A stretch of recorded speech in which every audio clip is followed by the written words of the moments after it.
The facade is a contrast between the two main materials, the glass on one side, and the top part is a fiberglass reinforced concrete, kind of a curtain with these vertical pleats that really just plays in contrast with the glass and plays with the light and the shadows.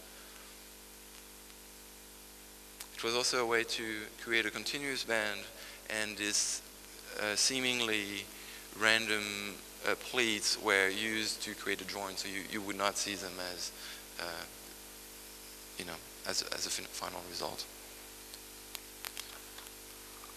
Ordos 100 Villa. This is a very interesting project that we were commissioned. Well, from the beginning, it was commissioned by a developer to the Chinese artist Ai Weiwei and the architect Herzog and de Meuron, and they were asked to come up with a master plan in Inner Mongolia in China, a master plan for 100 houses. Then Herzog de Meuron picked 100 different architects to build every single house. So this is the site in Ordos, Inner Mongolia, with 100 architects on it. This is the very dense master plan that had been drawn already. The interesting thing is the house that they were asking for was 1,000 square meters over 2 floors. So it's roughly the size of the Villa Savoie, which is a really, really big house. So this is our little plot here at the bottom, plot 96. There is also very little land around each house, so it's a very tightly packed neighborhood. So the initial strategy, we were thinking that you have a 7+ 8-bedroom house that is designed for a country that has a one-child policy. So we pulled a strategy of playing and maximizing the collective spaces in the house, but also maximizing the private and individual spaces.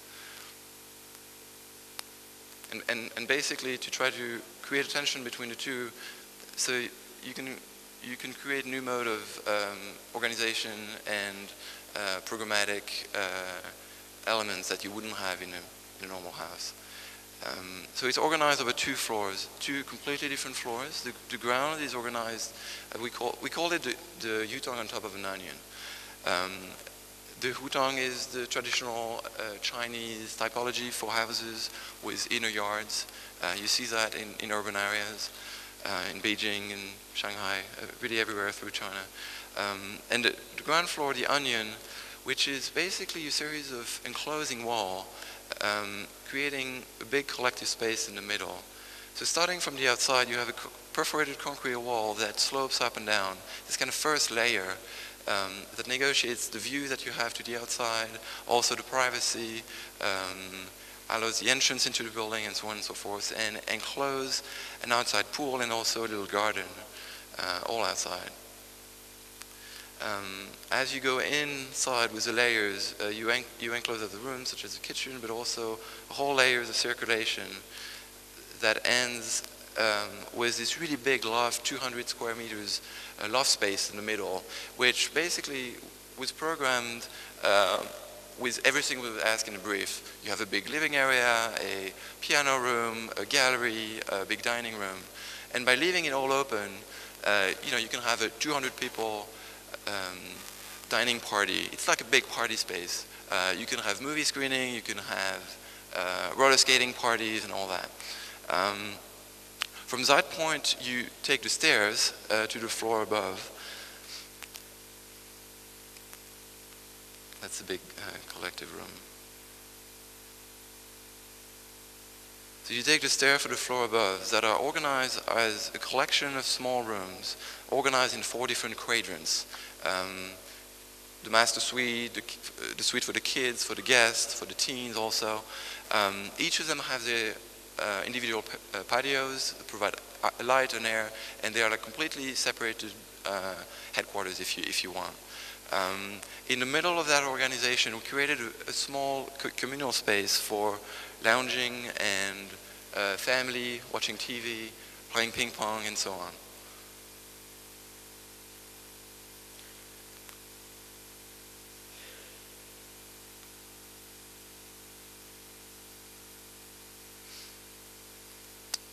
part of the design, we also have this big spiral stair in the middle of the house that is used to connect all the programs together, almost as a shortcut from the basement where you have the parking and the garage to the big collective room on the ground floor and all the bedroom upstairs and all the way up to the roof.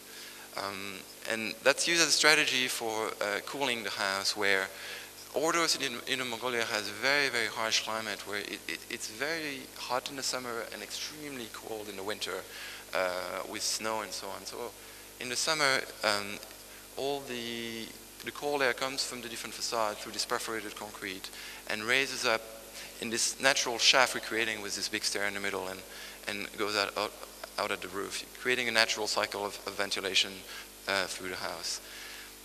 Also, the overhang of the top floor allows for creating shadows in the lower floor and minimizing the impact of the sun, depending on the season and the height of the sun. Like in the winter, you have natural light inside your room, all the way inside at the ground floor.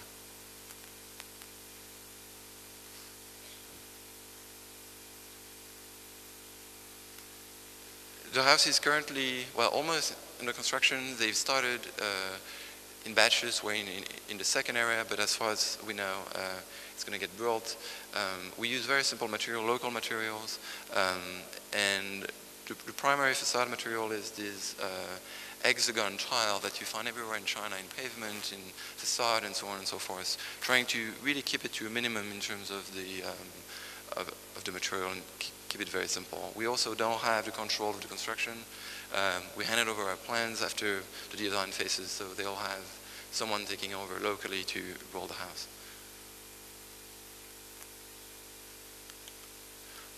The House of Art and Culture in Beirut, Lebanon. This is a competition we recently lost, but still really like, so we're going to talk about it. Beirut is a city that, after the war, has completely reorganized his central business district that you can see here at the top. Excuse me. And there is a big consortium of companies owned by the government called Solidaire, who basically raised completely the